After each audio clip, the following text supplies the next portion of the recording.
ইউটিউবার্সদের একজোট হয়ে পথে নামতে প্রায় 2 সপ্তাহ লেগে গেল একটা ঘটনা ঘটার পর। বাংলায় আমার মা, তোমার বোন, আমার বোন সব একই। তো সেহেতু আমি জিনিসটাকে কিভাবে দেখছি যে তিলোত্তমা আজকে নেই, যে ছিন্ন ভিন্নভাবে আমাদের থেকে চলে গেছে, আমি দেখছি সে আমার দিদি, সে আমার নিজের একজন বোন, সেই হিসেবেই আমি আজকে রাস্তায় নেমেছি। কি এত বড় মামলা যে এত লোকানো হচ্ছে, কত বড় মাথা ইনক্লুডেড আছে যে এরকমভাবে ধামাচাপা দেওয়ার চেষ্টা হচ্ছে। প্রায় 2 সপ্তাহ হতে চলল, এখনো বিচার অধরা, সিবিআই তদন্ত করছে। আশাবাদী আপনারা? দেখুন, আমি সবসময় আশাবাদী যে কোনো না কোনো সময় একটা যেটা ঠিক সিদ্ধান্ত ন্যায় প্রিভেল করবেই এবং যে আসল অপরাধী সে সাজা পাবেই। এখন তার জন্য যেটুকু ধৈর্য ধরার করতে হবে। উল্টোটাও সত্যি, ভীষণ দেরি হয়ে গেলে তো সব গেল। Justice delayed is justice denied. তো দুটো দিকই আছে। আমরা দেখতে পাচ্ছি যে সমাজের বিভিন্ন স্তরের মানুষরা পথে নামছেন, কিন্তু আমরা কি একটু বিচ্ছিন্ন? ইউটিউবার্সদের একজোট হয়ে পথে নামতে প্রায় 2 সপ্তাহ লেগে গেল একটা ঘটনা ঘটার পর। দুটো ইংরেজিতে শব্দ আছে না, ব্যাটল আর ওয়ার। যদি ওয়ার লড়তে হয় জিনিসটাকে অনেক দিন ধরে টিকিয়ে রাখতে হবে। তো কন্টেন্ট ক্রিয়েটারদের কাজটা হচ্ছে খানিকটা করে সেটাকে টিকিয়ে রাখা। সবাই একদিনে নামা ডেফিনেটলি ইম্প্যাক্টফুল, যেটা ওই দিন রাত্রে নেমেছিল। তাছাড়া বাকিটাকে ভাগ ভাগ করে নামাটা বেটার।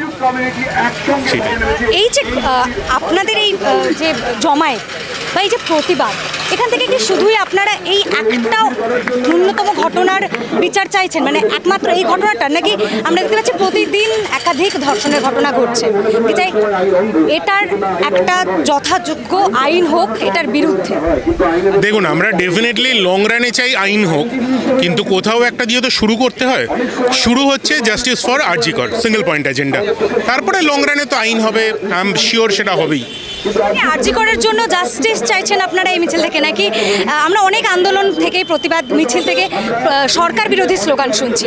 সরকার বিরোধী কোনো স্লোগান কি এখান থেকে ওঠার কোনো? আমি এখানে কোনো পলিটিক্যাল র্যালিতে আসিনি, কোনো পলিটিক্যালি মোটিভেটেড র্যালিতেও আসেনি, ফলে সেই ব্যাপারে আমি কিছু বলতে পারবো না। আমরা দেখতে পাচ্ছি যে যারা বুদ্ধিজীবী বলে যাদেরকে আমরা জানি, যে তাদেরকে নিয়ে অনেক বেশি প্রশ্ন উঠছে, ট্রোল করা হচ্ছে সমাজ মাধ্যমে, যে তারা চুপ কেন, বা কথা বললেও তাদের যে প্রতিক্রিয়া বা প্রতিবাদ সেটা নিয়ে অনেক ট্রোল করা হচ্ছে। এই বিষয়ে আপনার কি? দেখুন, প্রত্যেক লোক যারা নিজের মতো করে প্রতিবাদ করছেন। এখন আমি যেভাবে ভাবি, যেভাবে প্রতিবাদ করি, আপনারটা নাও মিলতে পারে, আপনার সঙ্গে আপনার পাশের জনেরটা নাও মিলতে পারে। প্রতিবাদটা হচ্ছে সেটা বড় কথা, কিভাবে হচ্ছে দ্যাট ইজ এ ম্যাটেরিয়াল। যেভাবে এই যে মুখ্যমন্ত্রীর পদত্যাগের দাবি উঠছে, এটাকে সমর্থন করেন? আমি আবার বললাম, এটা কোনো পলিটিক্যালি র্যালিতে আমি আসিনি, কোনো পলিটিক্যাল মোটিভেটেড র্যালিও নয়। এই ব্যাপারে আমি কোনো কমেন্ট করতে পারবো না। কিভাবে প্রতিবাদ জানাচ্ছ? প্রতিবাদ কিভাবে জানাবো, এটা প্রতিবাদ সেইভাবে বলবো না। মানে প্রতিবাদ তো আছে, নিজের মধ্যে একটা ক্ষোভ রয়েছে যে বাংলায় আমার মা, তোমার বোন, আমার বোন সব একই। তো সেহেতু আমি জিনিসটাকে কিভাবে দেখছি যে তিলোত্তমা আজকে নেই, যে ছিন্ন ভিন্নভাবে আমাদের থেকে চলে গেছে, আমি দেখছি সে আমার দিদি, সে আমার নিজের একজন বোন, সেই হিসেবেই আমি আজকে রাস্তায় নেমেছি। আমি এটা অন্যের একজন মেয়ে, অন্যের দিদি, অন্যের বোন এই ভেবে আমি মাঠে নামিনি। একটার পর একটা ধর্ষণের ঘটনা ঘটে যাবে, আর আমরা কি উই ওয়ান্ট জাস্টিস করতে থাকবো? না, একদমই নয়, এটাই তো চাইছি।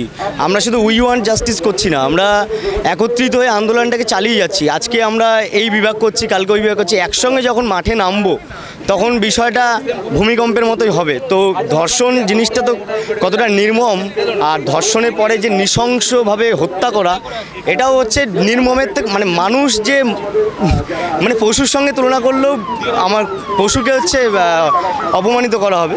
মানে আমি অনেক আন্দোলন প্রতিবাদ মিছিল থেকে মুখ্যমন্ত্রীর পদত্যাগের দাবি উঠছে, এটাকে তোমরা সমর্থন করছো? অ্যাকচুয়ালি আমি পলিটিক্যাল বিষয়ে আমি এটা কিছু বলতে চাইছি না। অ্যাকচুয়ালি আমাদের যে লড়াইটা এখন চলছে জাস্টিসে, তো এই মুহূর্তে আমি ওই বিষয়ে কার কাছে চাই? অবশ্যই সরকারের কাছে চাইছি। সেই সরকারের যিনি প্রশাসনিক প্রধান, সেই মমতা ব্যানার্জির পদত্যাগের দাবি উঠছে, সেটা নিয়ে তোমার কোনো মতামত নেই? না, এই পলিটিক্যাল বিষয়ে আমি কিছু বলতে চাইছি না, সরি। কারণ যারা পদত্যাগের বিষয় বলছে, অ্যাকচুয়ালি এই আন্দোলনটা কি হয়ে গেছে, একটা দিকে বিচারের দিকে চলে গেছে, আর একটা দিকে পলিটিক্যাল দিকে চলে গেছে। তো সেহেতু আমি চাইছি যে বিচারের দিক থেকে যদি কোনো রকম আলোচনা, কোনো রকম কথা আমার কাছ থেকে শুনতে চাই, আমি সেটা বলতে পারবো। সিবিআই তদন্তভার পেয়েছে, এটাতে আশাবাদী, খুশি যে বিচার পাওয়া যাবে? আমাদের তো হোপ, এখন দেখা যাক, আশায় রয়েছি, আশায় বাঁচে চাষা, সেইভাবেই রয়েছি এখন দেখা যাক। সিবিআইয়ের হাতে যেহেতু রয়েছে, আজকে তো পেশ করেছে সুপ্রিম কোর্টে, এবার এখনও বলেছে পরে আবার জানাবে, পরে এখনও রায় রয়েছে, দেখা যাক এবার কি করে সিবিআই। মিছিল থেকে কি দাবি রাখছো? মিছিলের একটাই দাবি, দেখো আমরা জাস্টিস চাই, তোমরা পিছনেও শুনতে পাচ্ছ জাস্টিস ফর আরজি কর। অ্যান্ড অনেক দিন তো হয়ে গেল, আমি আজকে সুপ্রিম কোর্টের হিয়ারিংও শুনছিলাম, আমরা এখনও আটকে আছি যে কেন এফআইআর রেজিস্টার হয়নি। মানে সকালে বডি পাওয়া গেছে, রাতে কেন এফআইআর রেজিস্টার হয়েছে, এত সময় কেন লাগছে? আমাদের সবাই একটাই দাবি, কি জিনিস, কি এত বড় মামলা যে এত লোকানো হচ্ছে, কত বড় মাথা ইনক্লুডেড আছে যে এরকমভাবে ধামাচাপা দেওয়ার চেষ্টা হচ্ছে। অ্যান্ড শুধু এই কেসটাই নয়, তারপরেও আমরা এত রেপ কেস শুনেছি, it's very heart breaking. And আমরা জাস্ট চাই যে এটা থেমে যাক, আমাদের গভর্নমেন্ট একটু প্রপারলি মেজার্স নিক, অ্যান্ড আমরা যাতে ভালোভাবে সেফ ফিল করি বাইরে বেরোনোর জন্য, দ্যাটস অল। আন্দোলন একেবারে শহর নয়, আমরা দেখছি বিশ্বজুড়ে এটার প্রতিবাদে আন্দোলন চলছে এবং মমতা ব্যানার্জির পদত্যাগের দাবি উঠছে, এটাকে সমর্থন কর? দেখো, অ্যাট দিস পয়েন্ট আমার মনে হয় উনি যদি ঠিক মতন না করেন, ঠিক মতন যদি জাস্টিস না দিতে পারেন, I can't really say anything about that.